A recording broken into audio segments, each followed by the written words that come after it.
As we saw in the title, today we are going to talk about different models and their history. We are going to see a very rare model that nobody knows about. It was inevitable. Two things that the Swiss do very well: watches and knives. But a Swiss man is not going to show it to me. Two Spaniards are, Jesus Gonzalez and Jose Calderon. So we are going to Spain to see.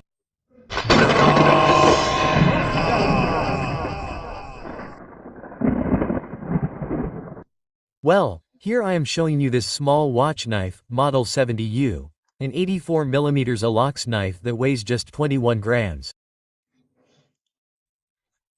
Don't get confused by the 70U because these are knives that did not have a ring, and the vast majority, if not all, were advertising knives, where Swiss watch brands were responsible for stamping their advertising on this model.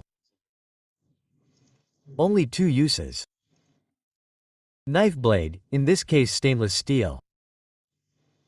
Here we can see the complete markings. Victorinox, Switzerland, Stanley Rosfree, and its small blade for opening watches. Later on, Juanma will show you the variations of this watchmaker's blade, how it has changed, and the types that existed. And I'll leave you with my friend Jose Calderon, who will show you the watch and cellidor. Victorinox Watchmaker's blade. Reference number 0.2102.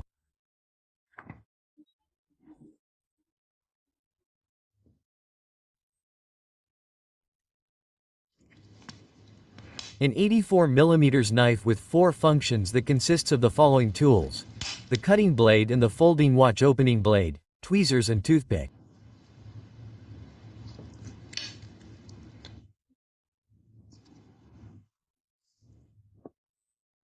Its measurements are 84mm, 23mm at its widest point, and 10mm thick.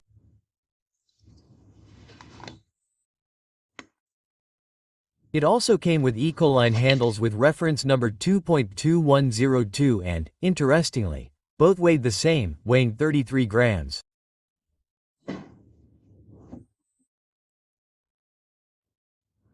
There were also slim models with a fixed blade and a folding blade.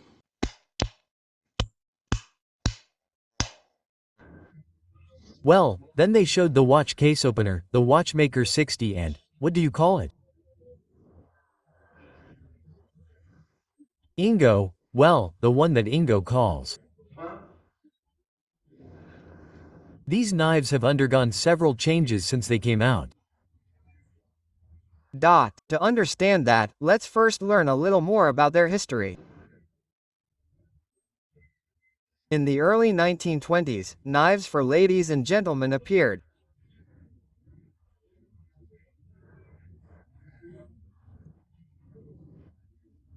Ladies and gentlemen knives, this line of thin knives, and among them was the watchmaker's knife, was called the 70U. Originally it would only come in black and would not be in many catalogs.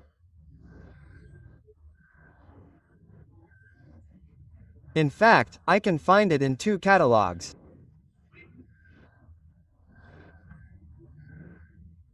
The first is this one from 1942, where we will find it next to the 70, which is similar to the popular Excel Pocket Pal.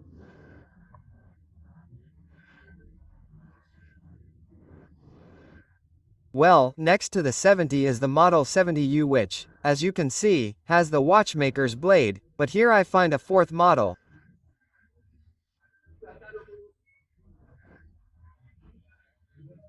In the 1946 catalog, which we can see here, there is the model 70U, and, next to it, there is a 70UF, which is this model, but with a single blade, a model very similar to the watchmaker that would later be inherited from Benger, but the blade would not be fixed, but rather foldable.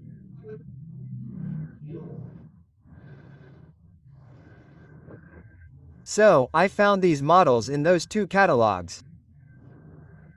If you know of any others, let me know in the comments.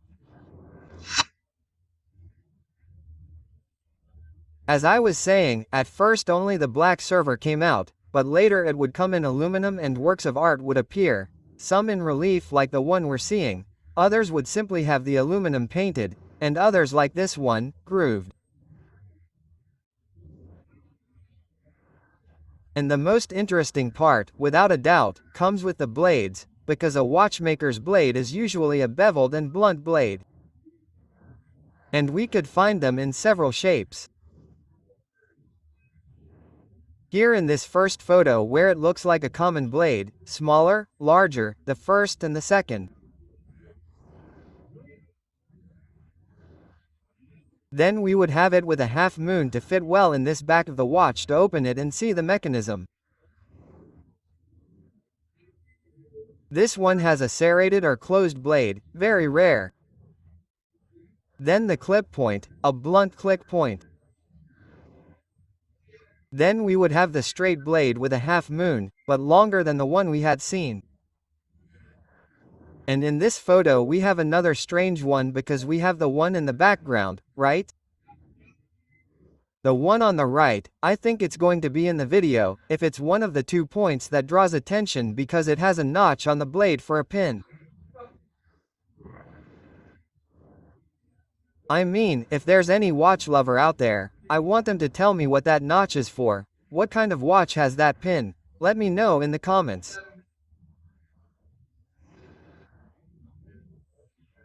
The blades that caught my attention the most of the ones we saw were, without a doubt, the clip point, the one with serrations or closed, and of course, this one with a pin. Let's see a few things about these 3 models. Well, I'm going to say that I don't know until when this one was manufactured. The truth is that, I suspect that until the year 73, it's a suspicion because most of them, if they're not Victoria, they're X. Let's see. If they're not Victoria, they're X. Mine's pretty beat up, it's embarrassing to show it. This one, I don't know when the model that Ingo pronounces very well began to be made, it's called.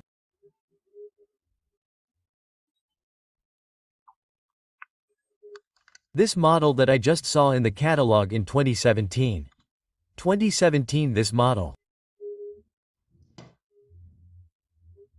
And well, here we have the watchmaker Alox. You're going to have faith in what I tell you. It's 0.6990.16. It said 06990.16. And here we have it with the fixed blade. Let's see, let's compare the blades a little because there are differences between them. With this safety because it's much smaller, it has the half moon, nothing to do with it. And this one, which is a Banger Legacy, has more or less the same shape, although this one has a larger grip surface. Well, let's say that both this one that is pronounced and the Watchmaker 60 would be released for the last time in the 2021 catalog.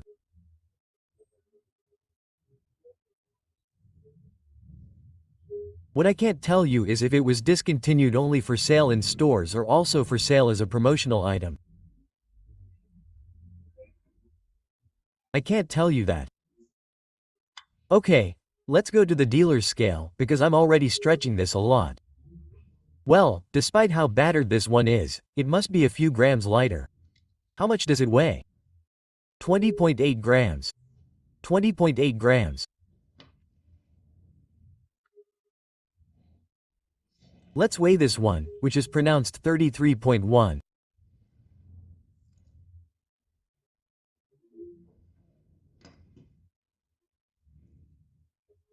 And finally, the Watchmaker, which is a knife that is used a lot to change handles, 25 grams.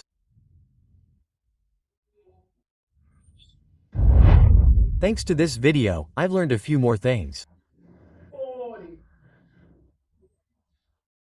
For example, that the first model that came in black cellidor had the linings, the tom liner, and when it changed to aluminum, they were made of nickel silver.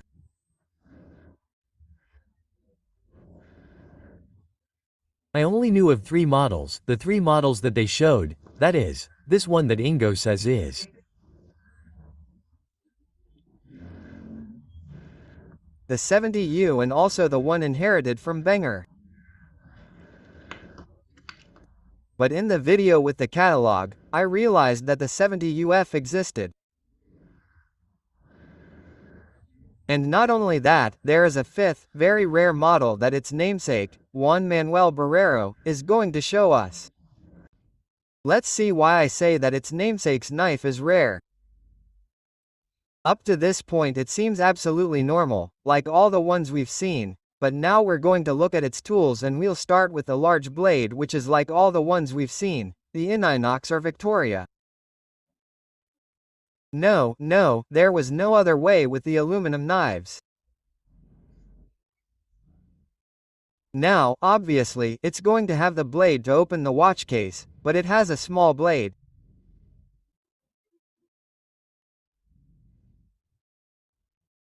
I haven't seen another one that has a small blade, and I don't know of a small blade in this format that's on the same pin as the large blade.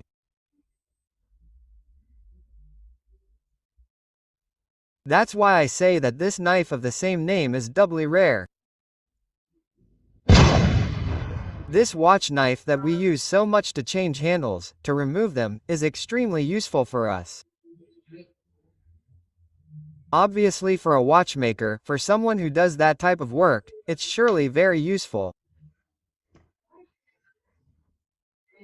With this knife, the 70, we've finished looking at the knives in the ladies and gentlemen knife line. All of these elongated ones already have their own video. And with this video we begin to see this knife format that they call a soldier's knife, although there is no 84mm soldier's knife, but well, that's what they call it in the classifications and it's very good. Let's say that it is a model very similar in format to the soldier's knives. There was also a 91mm knife that has a watchmaker's blade. If you want to see it, watch this.